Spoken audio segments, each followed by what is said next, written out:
Hello friends, स्वागत है आप सभी का हमारे यूट्यूब चैनल आरकेएसपीएन हब। तो फ्रेंड, लास्ट वीडियो में हम 30 तक क्वेश्चन कवर कर चुके थे, तो आज की वीडियो में हम 30 मोर क्वेश्चन कवर करेंगे। तो फ्रेंड, जैसा कि आपके टीएसएसबी एग्जाम के लिए इम्पोर्टेंट तो है ही, लेकिन आप चाहे किसी भी एग्जाम की तैयारी कर रहे हो, चाहे टीजीटी, पीजीटी या फिर केबीएस के एनवीएस की तैयारी कर रहे हैं, तो उसके लिए भी मोस्ट इंपॉर्टेंट क्वेश्चन ये हैं। तो फ्रेंड, देर ना करते हुए हम स्टार्ट करते हैं। तो यहाँ पर देखिए, पहला क्वेश्चन कह रहा है कि identify the character who disguise himself as poor Tom in King Lear. कह रहा है कि उस करेक्टर का नाम बताइए जो अपने आप को डिस्गाइज करता है, अपना भेष बदल लेता है, किसके रूप में? एक पुअर टॉम के रूप में किंग लियर में। ठीक है, किंग लियर में ये आता है कि करेक्टर कौन होता है? ग्लूसेस्टर होता है, एडमंड होता है, केंट होता है या फिर एगर होता है।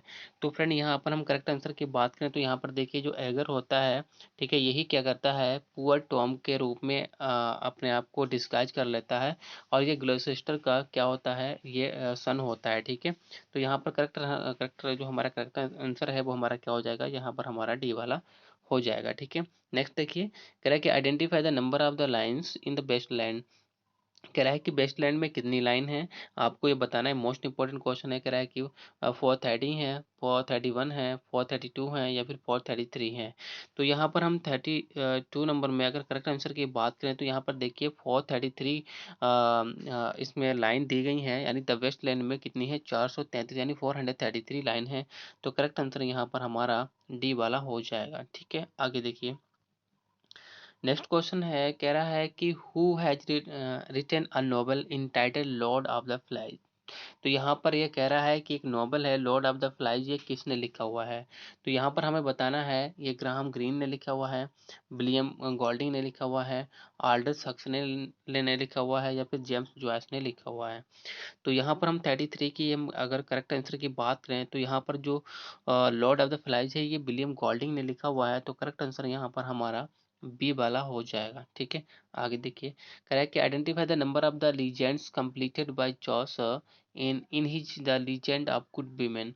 कह रहा है कि आपको उन लीजेंड्स का नाम बताना, कंप्लीट लीजेंड का की संख्या बतानी है, नंबर बतानी है, जो चौसर ने प्रयोग किया है किसमें, the legend of good women. यानी जो the legend of good women एक जो इनका वर्क है चौसर का, उसमें उन लीजेंड्स की संख्या नंबर बतानी है, कितनी है, 5 है, 7 है, 9 है या फिर 11 है। तो यहाँ पर हम करेक्ट आंसर की बात करें 34 नंबर में, तो आप वहाँ पर लीजेंड्स की जो नंबर है वो 9 है। तो करेक्ट आंसर यहाँ पर हमारा क्या हो जाएगा, यहाँ पर हमारा सी वाला करेक्ट आंसर हो जाएगा। ठीक है, आगे देखिए, नेक्स्ट क्वेश्चन है। कह रहा है कि identify the group with which Dylan Thomas is associated. कह रहा है कि जो डायलन थॉमस हैं वो किस ग्रुप से एसोसिएटेड हैं। तो यहाँ पर बताना है, द मूवमेंट से हैं या फिर द ब्लैक आर्ट से हैं या फिर द डीप इमेज पोइट्री से हैं या फिर द न्यू एपोक्लिप्स से हैं।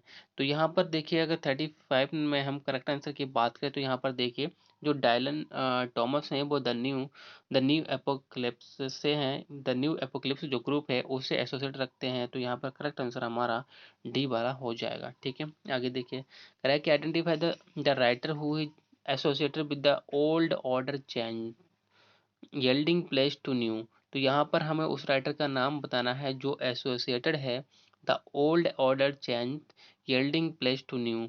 कौन है? टॉमस हार्डी हैं, टेनिसन है, मैथ्यू आर्नोल्ड हैं या फिर ब्राउनिंग है। तो यहाँ पर हम करेक्ट आंसर की बात करें तो यहाँ पर हमारा हो जाएगा टेनिसन। तो करेक्ट आंसर यहाँ पर हमारा बी वाला टेनिसन हो जाएगा। ठीक है, आगे देखिए, नेक्स्ट क्वेश्चन है। नेक्स्ट क्वेश्चन बात कर रहा है कि in which year Dickens published American notes. यानी किस ईयर में जो डिकन्स हैं उन्होंने अमेरिकन नोट्स को पब्लिश किया हुआ है। 1840 में, 1842, 1842, 1844, 1846।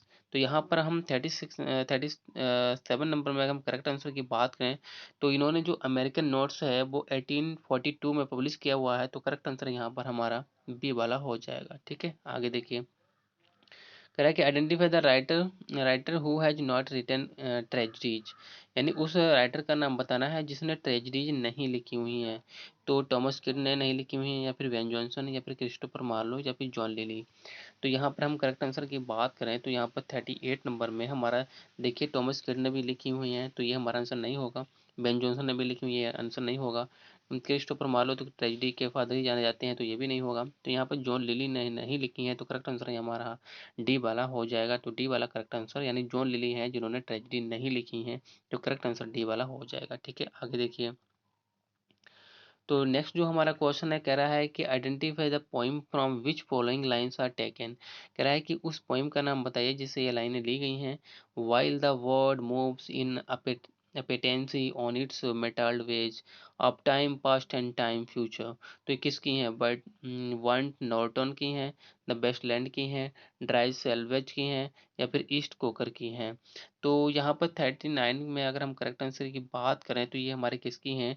वंट नॉर्टन की हैं। तो करेक्ट आंसर यहाँ पर हमारा ए वाला हो जाएगा। ठीक है, ए वाला बिल्कुल करेक्ट आंसर यहाँ पर हो जाएगा। देखिए जो हमारा नेक्स्ट क्वेश्चन इसमें बात कर रहा है, कह रहा है कि in my beginning is my end. Is in my beginning बड़ा कह रहा है कि मेरी शुरुआत में ही मेरा एंड है। तो ये कहाँ ये लाइन आती है बताना है। बर्ड नॉर्टन में आती है, ईस्ट कोकर में आती है, लिटिल गिडिंग में आती है, या फिर माई mister Eliot's Sunday morning service में आती है। तो 40 नंबर में अगर करेक्ट आंसर की बात करें तो ये देखिए, ये ईस्ट कोकर की जो लाइन है, तो करेक्ट आंसर यहाँ पर हमारा बी वाला हो जाएगा। ठीक है, आगे देखिए। नेक्स्ट जो हमारा क्वेश्चन है इसमें बात कर रहा है, कह रहा है कि the round table is a collection of essays jointly written by. कह रहा है कि एक राउंड टेबल एक एसेज का ज्वाइंटली कलेक्शन है, यानी कलेक्शन है किसका? एसेज का। ये किसके द्वारा लिखा गया है? तो यहाँ पर देखिए विलियम हेजलिट एंड लेहैंड के द्वारा लिखा गया है, टी.एस. इलियट या फिर लेहैंड के द्वारा लिखा गया है। सॉरी, यहाँ पर कॉलेज लिखा है, कॉलेज या फिर लेहैंड के द्वारा लिखा गया है, चार्ल्स लेम या फिर लेहैंड के द्वारा लिखा गया है, या फिर थॉमस डी क्विंसी या फिर लेहैंड के द्वारा लिखा गया है। तो करेक्ट आंसर की यहाँ पर अगर हम 41 में बात करें तो यहाँ पर देखिए ये जो राउंड टेबल है ये विलियम हेजलिट और ले हैंड के द्वारा लिखा गया है। तो करेक्ट आंसर यहाँ पर हमारा ए वाला हो जाएगा। द राउंड टेबल एक कलेक्शन है ऐसे इसका, और ये ज्वाइंटली लिखा गया है दो राइटर के द्वारा, विलियम हेजलिट और ले हैंड के द्वारा। तो करेक्ट आंसर यहाँ पर हमारा ए वाला हो जाएगा। ठीक है, आगे देखिए।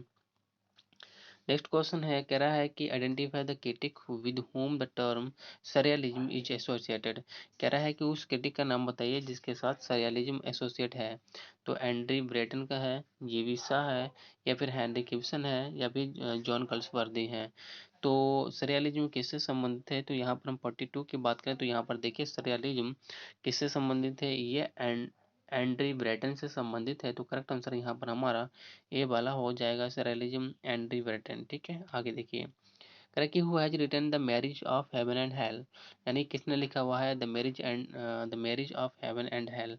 ये किसने लिखा हुआ है? एस.टी. कॉलेज ने, विलियम ब्लेक ने, बायरन ने, या फिर पी.बी. शेली ने।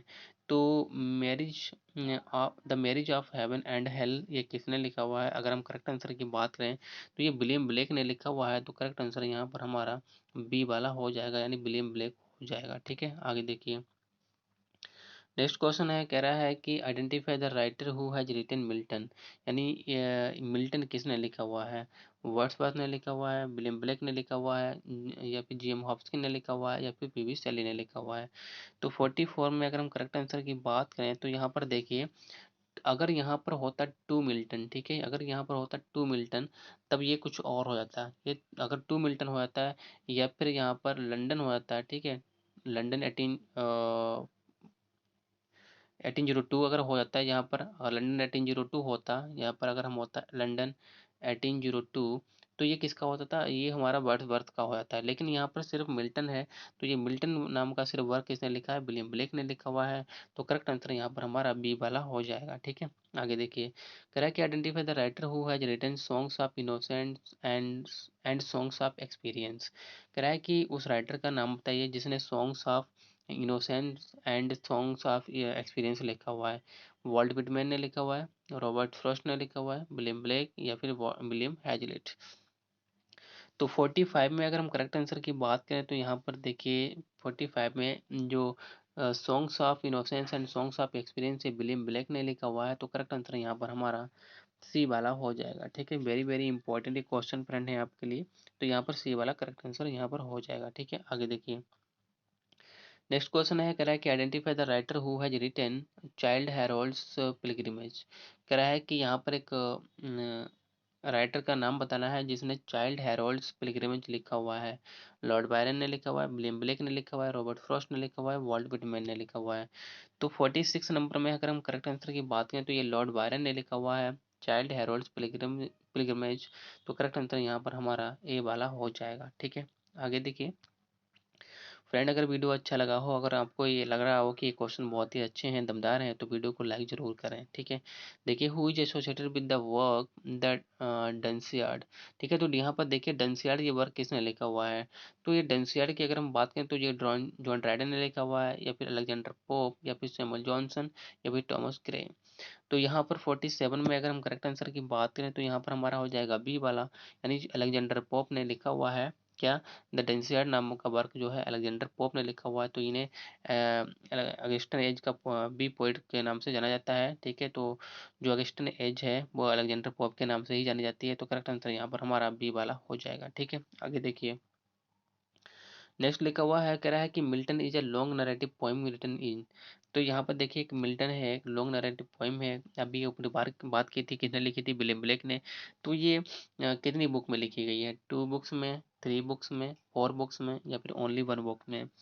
तो 48 में बात करें तो ये देखिए ये 2 बुक्स में लिखी गई है, यानी मिल्टन विलियम ब्लेक के द्वारा एक पोइम है लॉन्ग नरेटिव पोइम। कितनी बुक में लिखी गई, 2 बुक्स में। तो करेक्ट आंसर यहाँ पर हमारा ए वाला हो जाएगा। ठीक है, आगे देखिए correct identify the writer who is associated with the Alastor. तो यहाँ पर हमें उस राइटर का नाम बताना है जो अलास्टर से संबंधित रखता है। तो किट्स हैं, पीवी शैली हैं, विलियम ब्लेक हैं, या फिर बायरन हैं। तो यहाँ पर 49 में अगर हम करेक्ट आंसर की बात करें तो पीवी शैली हैं। तो करेक्ट आंसर यहाँ पर हमारा क्या हो जाएगा, बी वाला हो जाएगा। ठीक है, आगे देखिए नेक्स्ट क्वेश्चन है, कह रहा है कि Salome is a play written by Oscar Wilde written in. कह रहा है कि सलोनी है एक प्ले है ऑस्कर वाइल्ड के द्वारा लिखा गया है, किस में लिखा गया है, लैंग्वेज बताना है, इंग्लिश में, आयरिश में, जर्मन में, फ्रेंच में। तो 50 नंबर में हम करेक्ट आंसर की बात करें तो ये फ्रेंच में लिखा गया है, फ्रेंच लैंग्वेज में। तो करेक्ट आंसर यहाँ पर हमारा डी वाला हो जाएगा, फ्रेंच में लिखा गया है। ठीक है, आगे देखिए यहाँ पर कह रहा है कि identify the writer who is associated with the to the memory of my beloved the author mister William Shakespeare and what the hath left us. तो यहाँ हमें बताना है कि ये जो लाइन दी गई है ये किससे संबंधित है, to the memory of my beloved the author mister William Shakespeare and what he hath left us. तो यहाँ पर ये किसने लिखा है, जॉन सकलिन ने, जॉन मिल्टन ने, बेन जॉनसन ने, मैथ्यू अर्नोल्ड ने। तो यहाँ पर 51 में अगर हम बात करें तो ये किसने लिखा है, ये देखिए to the memory of my beloved the author William Shakespeare. तो ये किसने लिखा है, ये बेन जॉनसन ने लिखा हुआ है। तो करेक्ट आंसर यहाँ पर हमारा सी वाला हो जाएगा। ठीक है, आगे देखिए फ्रेंड, तो जो नेक्स्ट क्वेश्चन हमारा है इसमें कह रहा है कि identify the form of poem in title the memory of my beloved the author of my William Shakespeare and what he hath left अस। ये किसने लिखा हुआ है, बेन जॉनसन की है। ठीक है, किसकी है, बेन जॉनसन की है। तो ये किस में लिखी गई, इसका फॉर्म्स क्या है, ओड है, सोनेट है, ड्रामेटिक मोनोलॉग है, या फिर बैलेड है। तो 52 नंबर में अगर हम करेक्ट आंसर की बात करें तो ये ओड है, किसके द्वारा लिखा गया है, बेन जॉनसन के द्वारा। किसके द्वारा, बेन जॉनसन के द्वारा लिखा गया है। ठीक है, तो करेक्ट आंसर यहाँ पर ओड हमारा हो जाएगा। आगे देखिए नेक्स्ट जो हमारा क्वेश्चन है इसमें बात कर रहा है, कह रहा है कि identify the work in which पीवी W B Yeats has developed his theory of gyres. तो यहाँ पर बताना है कि कौन सा वो वर्क है जिसमें डब्ल्यू बी ईट्स ने अपनी थ्योरी को, जो जो जाइरस की थ्योरी है उसको डेवलप किया है, द सेल्टिक टूरैट में, द सीक्रेट रोज में, या विजन में, या फिर नन ऑफ द अबव। तो यहाँ पर हम अगर 53 में करेक्ट आंसर की बात करें तो विजन नाम का जो वर्क है उसी में इन्होंने डेवलप किया है। तो करेक्ट आंसर यहाँ पर हमारा सी वाला हो जाएगा। ठीक है, आगे देखिए नेक्स्ट क्वेश्चन कह रहा है कि mystery and miracle plays in English were based on. यानी जो मिस्ट्री और जो मिराकल प्लेज हैं ये इंग्लिश में हैं, तो किस पर ये बेस्ड हैं, बिब्लिकल स्टोरीज पर, या फिर इजिप्शियन मिथ पर, या फिर इंग्लिश फोकलोर पर, या फिर इंग्लिश लेजेंड पर। तो फ्रेंड यहाँ पर देखिए ये बिब्लिकल स्टोरीज पर ये बेस है, जिसमें क्रिस्ट की स्टोरी, या फिर मरियम की यानी जो दिखाई जाती है। तो इसमें करेक्ट आंसर हमारा क्या हो जाएगा, ए वाला हो जाएगा। ठीक है, तो 54 नंबर का करेक्ट आंसर यहाँ पर हमारा ए वाला हो जाएगा। आगे देखिए नेक्स्ट क्वेश्चन कह रहा है कि when a person rewrites a piece of discourse from one script into another it is called. कह रहा है कि एक पर्सन जब रीराइट करता है पीस को ऑफ डिस्कस, एक स्क्रिप्ट से दूसरी स्क्रिप्ट में ले जाता है, तो इसे क्या बोलते हैं? ट्रांसलिटरेशन बोलते हैं, ट्रांसफॉर्मेशन बोलते हैं, या फिर ट्रांसलेशन बोलते हैं, या फिर नन ऑफ द अबव। तो यहाँ पर फ्रेंड अगर हम 55 नंबर में करेक्ट आंसर की बात करें तो यहाँ पर उसे ट्रांसलिटरेशन बोलते हैं, ट्रांसलिटरेशन। तो करेक्ट आंसर यहाँ पर हमारा ए वाला हो जाएगा। ठीक है, आगे देखिए। नेक्स्ट कह रहा है the term womanism was first used by. कह रहा है कि जो टर्म है वुमेनिज्म, ये फर्स्ट टाइम किसके द्वारा यूज किया गया था? कैट मिलेट के द्वारा, एलिस वॉकर के द्वारा, मैरी वॉलस्टोनक्राफ्ट के द्वारा, या फिर कमला दास के द्वारा। तो 56 नंबर में अगर हम करेक्ट आंसर की बात करें तो ये एलिस वॉकर के द्वारा यूज किया गया था। तो करेक्ट आंसर यहाँ पर हमारा एलिस वॉकर यानी बी वाला करेक्ट आंसर यहाँ पर हमारा हो जाएगा। ठीक है, आगे देखिए। नेक्स्ट क्वेश्चन है, कह रहा है कि the history of the decline and fall of the Roman empire is a remarkable work of Edward गिवन विच इज रिटन इन। कह रहा है कि एक वर्क है एडवर्ड गिवन का, the history of decline and fall of Roman empire. ये कितनी वॉल्यूम्स में लिखा गया है? 3 वॉल्यूम्स, 5 वॉल्यूम्स, 6 वॉल्यूम्स, या फिर 7 वॉल्यूम्स। तो 57 नंबर में अगर हम करेक्ट आंसर की बात करें तो ये देखिए 6 वॉल्यूम में लिखा गया है। तो करेक्ट आंसर यहाँ पर हमारा सी वाला यानी 6 वॉल्यूम हो जाएगा। ठीक है, आगे देखिए। कह रहा है कि who is the writer of the novel the man with in. यानी एक नोवेल है, कौन सा द मैन विद इन, ये किसके द्वारा लिखा गया है? Graham green, Galsworthy, George Orwell, या फिर जॉर्ज इलियट। तो यहाँ पर अगर हम करेक्ट आंसर की बात करें 58 नंबर में तो ये ग्राहम ग्रीन का ये नोवेल है, कौन सा? The man with in. तो करेक्ट आंसर यहाँ पर हमारा ए वाला हो जाएगा। ठीक है, आगे देखिए। नेक्स्ट क्वेश्चन है, इसमें बात कर रहा है कि who has written the novel England made me. वो कह रहा है कि एक एक नोवेल है इंग्लैंड मेड मी, ये किसने लिखा हुआ है? George Eliot, Graham Greene, Joseph Conrad, या फिर हेनरी जेम्स। तो यहाँ पर 59 नंबर में अगर हम करेक्ट आंसर की बात करें तो ये देखिए ग्राहम ग्रीन का ये भी हमारा नोवेल है। तो करेक्ट आंसर यहाँ पर हमारा बी वाला हो जाएगा। ठीक है, आगे देखिए। क्या कह रहा है कि who has written the novel Stamboul train.